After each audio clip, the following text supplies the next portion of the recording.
ሰላም የዲጂታል ማርኬቲንግ ስራ በአሁን ዘመን ስፔሻሊ በጣም አስፈላጊ እንደሆነ ነው እኔ የሚሰማኝ።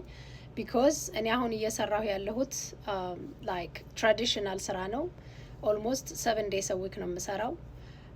አራውንድ 12 እና 13 ሰዓት ያህል እሰራለሁኝ በየቀኑ።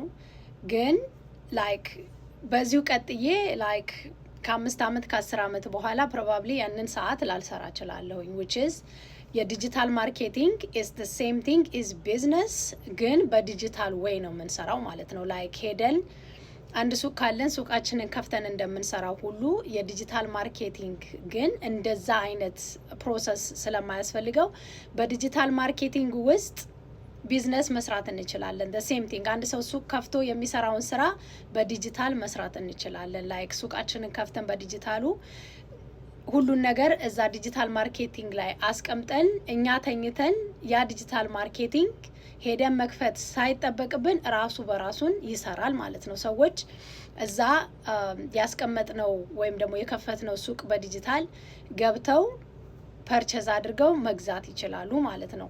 አንድ እሱ ነው። ሁለተኛ ደግሞ አሁን የተቀላቀልኩት እኔ ሊቭ ጉድ የሚባል ካምፓኒ በጣም ምርጥ የሚባል ኮሚኒቲ አለን። ፍሪደም ሀበሻ ይባላል የዋትስአፕ ግሩፓችን። ሶ ይሄንን የሊቭ ጉድ ካምፓኒ ከተቀላቀልኩኝ 3 ወር ሆኖኛል። ይሄ ሊቭ ጉድ ካምፓኒ ምንድነው? በዲጂታል ማርኬቲንግ ያንድን ካምፓኒ ወክዬ እኔ በአፊሊየት ነው የሚከፈለኝ። እኔ ፕሮሞት ብቻ ነው የማደርገው ለካምፓኒው። ካምፓኒው የሰፕሊመንት ካምፓኒ ነው። ወደ እኔ የሚመጣ እቃ ምንም ነገር የለም።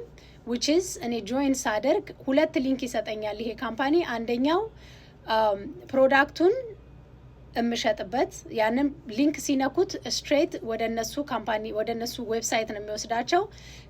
ግዢውንም መሸጡንም መላኩንም ካምፓኒው ነው የሚያደርገው። እኔ ፕሮሞት ብቻ ነው የማደርገው። ፕላስ ደግሞ ይሄንን የስራ ኦፖርቹኒቲ ለሌሎች ሰዎች ነግሬ ሰዎች ወደዚህ ካምፓኒ ሲገቡ እኔ ተከፋይ ሆናለሁ ማለት ነው። በዚህ መልኩም በአፊሌት ከሰዎች ጋር ከካምፓኒ ጋር ጆይን አድርገን መስራት እንችላለን። ስለዚህ ላይክ ይሄንን ኦፖርቹኒቲ መጠቀም እፈልጋለሁ የምትሉ ካላችሁ ዲኤም ማድረግ ትችላላችሁ። ወይም ደግሞ ሊንኩ ባዮ ላይ ያለ በጣም በአፎርደብል የሆነ ባጀት ነው የምንጀምረው ቢዝነሱን which is only 50 ብር ብቻ ከፍለን ነው ጆይን የምናደርገው። ስለዚህ እንደዚህ አይነት ኦፖርቹኒቲ ስናገኝ sometimes let's take it because ይጠቅመናል እንጂ አይጎዳንም። because ብዙ ሰዎች ቢዝነስን በሚሊየን ነው የሚጀምሩት። እኛ ግን በ50 ብር ጀምረን በጣም አሪፍ ደረጃ የምንደርስበት ካምፓኒ ነው። ተቀላቀሉን፣ አብረን እንስራ ላለው አመሰግናለሁ።